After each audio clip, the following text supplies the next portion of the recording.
what we do is we want to target the areas where we put our projects so that we achieve, peace and order, security. So we don't want to, we don't want our projects put in areas where it is not needed for poverty alleviation. So we want to prioritize the areas. And the only way to do that is to use confidential funds to purchase information. Enzo Recto, kalaban ang katiwalian at kasinungalingan, kakampi sa katotohanan at kabutihan. Dispalinghadong paliwanag ni Sara sa paggamit ng confidential funds na isiwalat, galing mismo sa bibig ni Sara, na ang pinaggamitan daw niya ng pagbili ng impormasyon gamit ang pera ng confidential fund ay para daw malaman lang kung saan na lugar ang maraming mahirap. Yun po mga kabunyog, tama po ang inyong narinig, bumili si Sara Duterte ng impormasyon para lang malaman ang kinaroroonan ng mga mahihirap. Kalokohan! Nagsayang ng milyong-milyon si Sara para lang malaman iyon, hay naku. Related ba yon sa national security ng bansa? Anyway, panoorin na muna natin itong mga pinagsasabi ni Sara Duterte. Okay. Yes. For the Office of the Vice President, it's not the first time that the office was granted confidential funds. During the time of Vice President Binay, the office was already given confidential funds. The confidential funds we use in relation to our work and national security. All the projects and the programs of the Office of the Vice President target poverty alleviation. There is a direct correlation between poverty and national security. So, what we do is we want to target the areas where we put our projects so that we achieve, peace and order, security. So, we don't want to, we don't want our projects put in areas where it is not needed for poverty alleviation. So we want to prioritize the areas. And the only way to do that is to use confidential funds to purchase information. So where are the target areas? We need that so that our projects will serve these areas. So that's why we needed the confidential funds. In the Department of Education, there is a correlation as well of the education and national security. In fact, that is one of, there is a correlation as well of education and national security. There are so many threats to education, not just insurgency, and threats to Department of Education personnel and students as well. And we wanted to target projects of the Department of Education as well in the most vulnerable areas and schools. That is why we needed confidential funds. It's all about national security. And the position of the Office of the Vice President and the Department of Education is that the national security is a holistic concept. It's not just one, territorial defense, sovereignty. No, national security is about food security. It's about quality of education.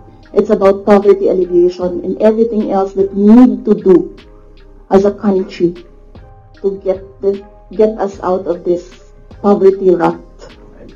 Ano daw? National security is a holistic concept. It's not just one,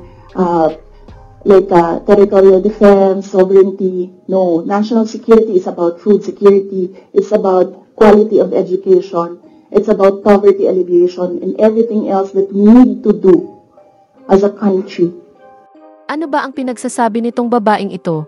Kung ang sinasabi mo dito ay magkaroon ng seguridad ng sapat na pagkain ng bawat Pilipino, nakipagtulungan ka na lang sana sa DSWD at bakit dinaan mo pa sa confidential funds? May magagalit ba? Kapag sinugpo mo ang kahirapan?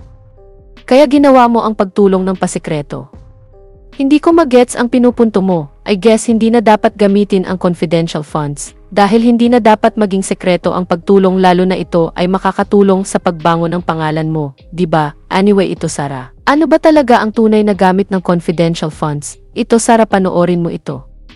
Madalas po nating naririnig yung katagang intelligence funds at confidential funds.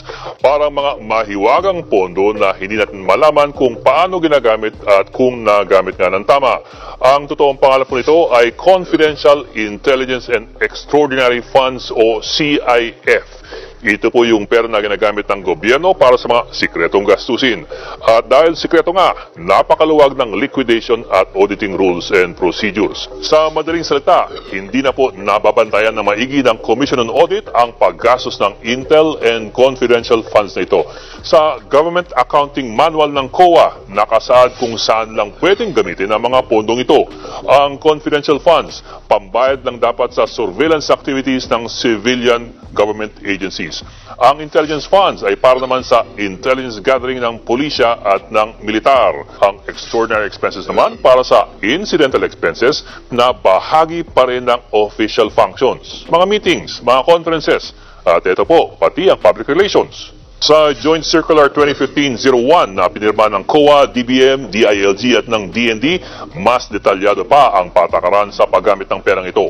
Ang confidential funds, mari lamang sa mga sumusunod: pagbili ng impormasyon na makakatulong sa national security at peace and order, rental ng mga sasakyan at safe house para sa confidential activities na ito, at reward sa mga informant.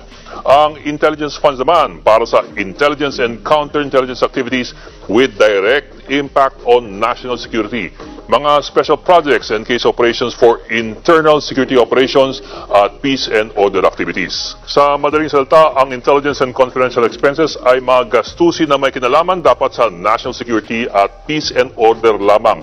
Yan Sara, narinig mo ang paliwanag?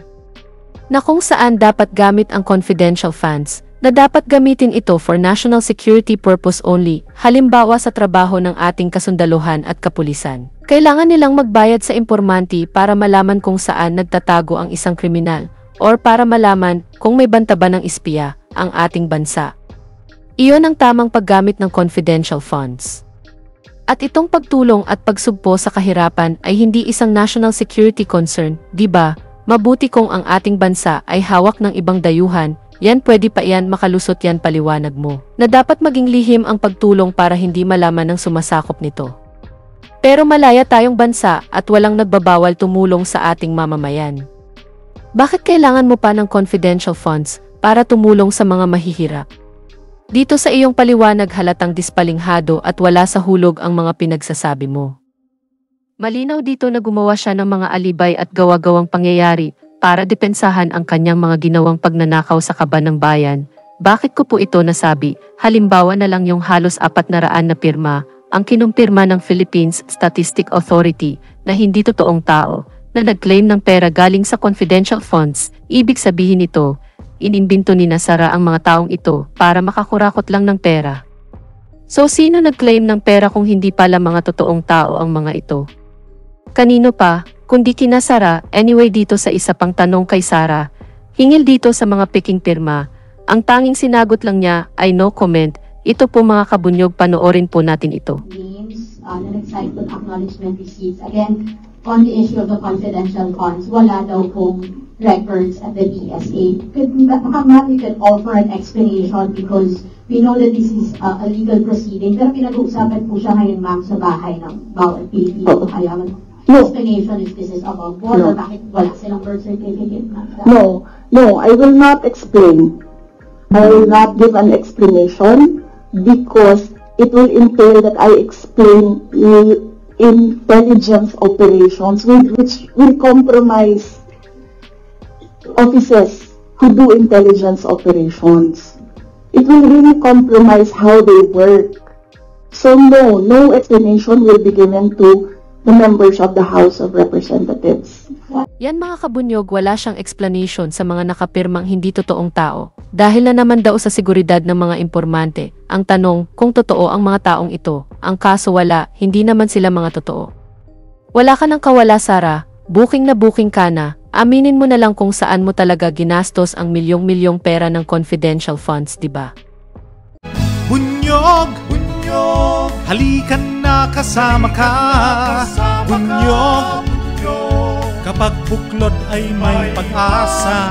Luzon, Visayas, Mindanao, isa ang pananaw. Sa bagong Pilipinas ang bunyog isisigaw. Bunyog.